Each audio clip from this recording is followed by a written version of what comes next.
मैहर के त्रिकूट पर्वत पर आखिर क्यों इस रहस्यमयी मंदिर का निर्माण किया गया, जो कि लगभग 600 फीट की ऊंचाई पर एक सुनसान पहाड़ी के ऊपर स्थित है। यह आज भी एक अनसुलझा रहस्य है। सिद्ध पीठ मां मैहर की महिमा की बात करें तो उत्तर प्रदेश में जितना महत्व मां विंध्यवासिनी का है, उतना ही मध्य प्रदेश में मां मैहर देवी शारदा का है। मैहर प्रयागराज से 200 किलोमीटर दूर मध्य प्रदेश के सतना जिले में स्थित है। क्या इसलिए इस स्थान का नाम मैहर पड़ा है क्योंकि यहाँ पर माता सती का हार गिरा था, या क्या कोई और घटना है? क्या वाकई यह मंदिर 1000 वर्ष पुराना है? और क्या ये सत्य है कि यहाँ आल्हा उदल फूल चढ़ाने आते हैं, या फिर इससे भी अधिक गहरी बात हो सकती है?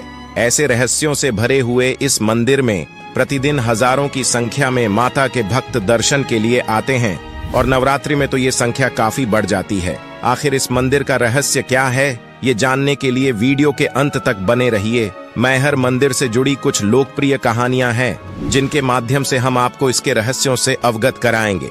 तो चलिए दोस्तों, वीडियो की शुरुआत कर लेते हैं। आल्हा ऊदल का इतिहास लगभग 800 साल पुराना है, अर्थात लगभग 12वीं सदी में महोबा के आखिरी चंदेल राजा थे प्रमोद देव, और जिनकी पत्नी थी रानी मल्हान।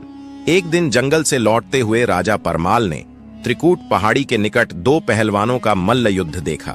उनके अद्भुत युद्ध कौशल से प्रभावित होकर वह उन्हें अपने साथ महोबा ले आए। इन पहलवानों के नाम थे जसराज और बछराज। जसराज को झांझर के नाम से भी जाना जाता था। वह बनाफर जाति से थे। कुछ लोग उन्हें अहीर मानते हैं, जबकि कुछ लोग राजा के कहने पर उन्हें क्षत्रिय मानते हैं। जसराज महोबा तो आ गया था, लेकिन जंगल में अपनी पत्नी देवकी उर्फ देवला और 2 बेटों आल्हा और ऊदल को छोड़कर जाने से पहले राजा परमाल ने उसकी पत्नी देवला को अपने गले का हार और स्वर्ण मुद्राएं भेंट स्वरूप दी थीं, ताकि आल्हा ऊदल का लालन पालन आसानी से हो सके। जयसराज और बछराज महोबा की रक्षा के लिए कई युद्ध लड़े। जब मांडवगढ़ के राजा करिया राय ने महोबा पर आक्रमण किया, तो दोनों योद्धाओं ने पूरी शक्ति से लड़ाई लड़ी, लेकिन करिया राय ने उन्हें बंदी बना लिया और यातनाएं दी। वह उन्हें बनाफर कबीले तक ले आया और उनकी पत्नी देवला और दोनों बेटों आल्हा और ऊदल के सामने उनका सिर काट दिया। करिया राय ने यह चेतावनी देते हुए यह भी कहा कि जो भी राजा परमाल का साथ देगा, उसका यही अंजाम होगा। करिया राय ने राजा परमाल के द्वारा दिए गए हार को देवला के गले से इतनी तेजी से छीना कि नस कट जाने के कारण उसने भी प्राण त्याग दिए। जाते जाते उसने कबीले के लोगों से लूटपाट की और बस्ती को तहस नहस कर दिया।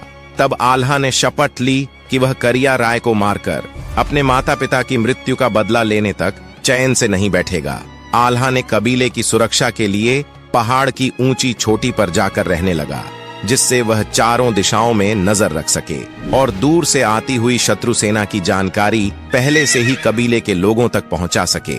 हालांकि आल्हा उस समय समझ नहीं पा रहा था कि वह अपनी मां की मृत्यु का बदला कैसे ले। इसी चिंता में पहाड़ी पर सोते हुए एक रात आल्हा ने सपने में अपनी मां को देखा। मां एक दिव्य रूप में थी। अचानक उन्होंने करिया राय की गर्दन से लटकता हुआ अपना हार छीन लिया और उसका गला काट दिया। फिर वे पहाड़ी में समा गई। आल्हा ने सपने में अपनी मां को जिस रूप में देखा था, उसी रूप में उन्हें उस पहाड़ी पर स्थापित किया और रोज उनकी पूजा करने लगा। आल्हा को अपने सपने से बहुत प्रेरणा मिली। उसने सपने को अपनी मां का आदेश माना और करिया राय से बदला लेने के लिए गुप्त रूप से सेना को तैयार किया। उसने कबीले के लोगों को मल्ल युद्ध का प्रशिक्षण देने के लिए त्रिकूट की पहाड़ियों में एक गुप्त अखाड़ा बनाया। राजा परमाल की सेना बिना किसी योग्य सेनापति के कमजोर हो गई थी। जब उन्हें आल्हा के गुप्त अखाड़े के बारे में पता चला, तो वे स्वयं आल्हा से मिलने पहुंचे और उन्हें अपने साथ महोबा ले आए। रानी मल्हान ने दोनों भाइयों को अपने बच्चों की तरह स्वीकार किया और उनकी देखभाल की। जल्द ही आल्हा ने युद्ध का प्रशिक्षण पूरा किया और सेनापति के रूप में युद्ध में उतरे।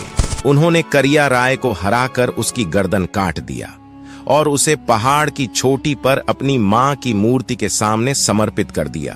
तब से उस मूर्ति को मां शारदा के नाम से जाना जाता है। शारदा अर्थात विद्या, वाणी और आध्यात्म की देवी, जिससे आल्हा को प्रेरणा मिली करिया राय को मारने की, क्योंकि आल्हा ने करिया राय को मारकर अपनी मां का हार वापस लेकर उस मूर्ति पर चढ़ाया था। तब से इस क्षेत्र को मैहर के नाम से जाना जाने लगा। कहा जाता है आल्हा ने अपने जीवन के आखिरी 12 साल इसी मंदिर में समाधि और ध्यान में बिताए, ताकि वह अपनी मां के दिव्य स्वरूप को फिर से देख सके। लेकिन आल्हा को वह दर्शन हुए या नहीं, यह कोई नहीं जानता। और सबसे बड़ा रहस्य है कि आल्हा की मृत्यु कैसे हुई। इसके बारे में कोई भी प्रमाण नहीं है। आल्हा की मृत्यु को लेकर कई तरह की मान्यताएं हैं। कुछ लोग मानते हैं कि आल्हा ने समाधि की परम अवस्था हासिल करके अंतर्ध्यान हो गए, जबकि कुछ कहते हैं कि उन्होंने इस पहाड़ी के भीतर बनी किसी गुप्त गुफा में हमेशा के लिए समाधि ले ली। पर्याप्त साक्ष्य की कमी के कारण स्थानीय लोग यह मानते हैं कि आल्हा आज भी जीवित हैं और रोज भोर होते ही मां की आरती करने आते हैं। गुरु गोरखनाथ की कहानी और ऊदल की मृत्यु। ऊदल की मृत्यु कैसे हुई, यह भी एक अनसुलझा रहस्य है।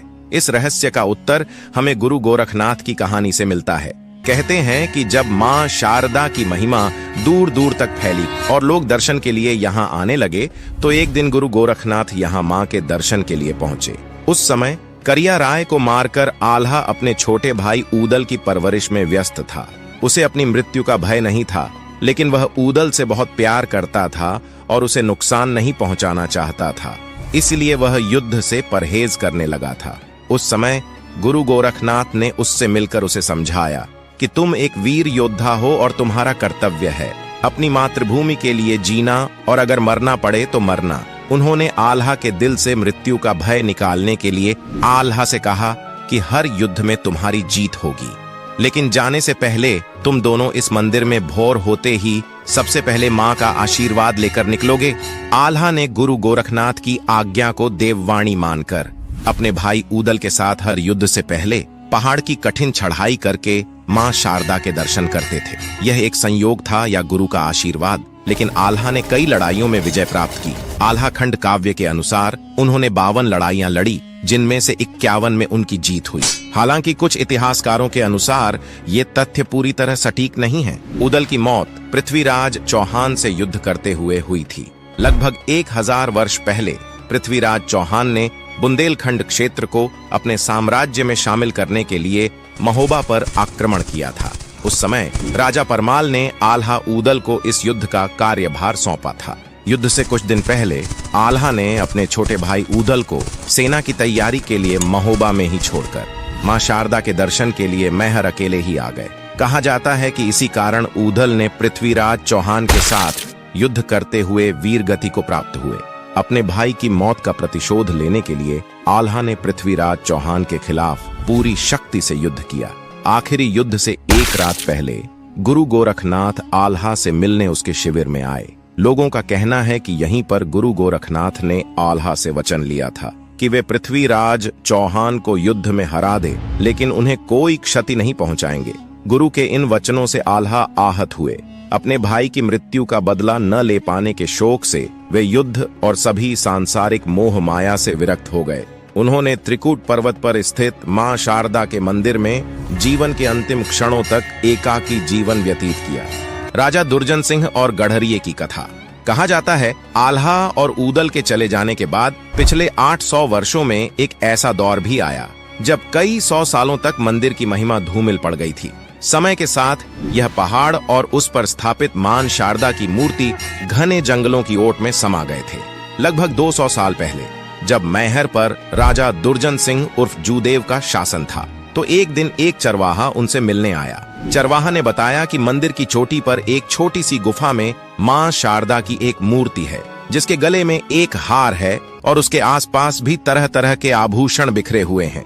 देखने से ऐसा लगता है कि वह मूर्ति सैकड़ों साल पुरानी है। सभा में मौजूद इतिहास के जानकार एक मंत्री ने आशंका जताई कि यह मूर्ति वही हो सकती है जिसे आल्हा ने स्थापित किया था। राजा दुर्जन सिंह तुरंत उस चरवाहे के साथ वहां पहुंचे और देखा तो उसकी सारी बातें सच निकली। सैकड़ों साल पहले लोगों द्वारा चढ़ाए गए आभूषण आज भी उस मूर्ति के आसपास बिखरे हुए थे। मैहर को आर्थिक रूप से पुनः समृद्ध बनाने के लिए राजा दुर्जन सिंह मंदिर का निर्माण करवाया और पहाड़ी के चारों तरफ घुमावदार सीढ़ियां बनवाईं।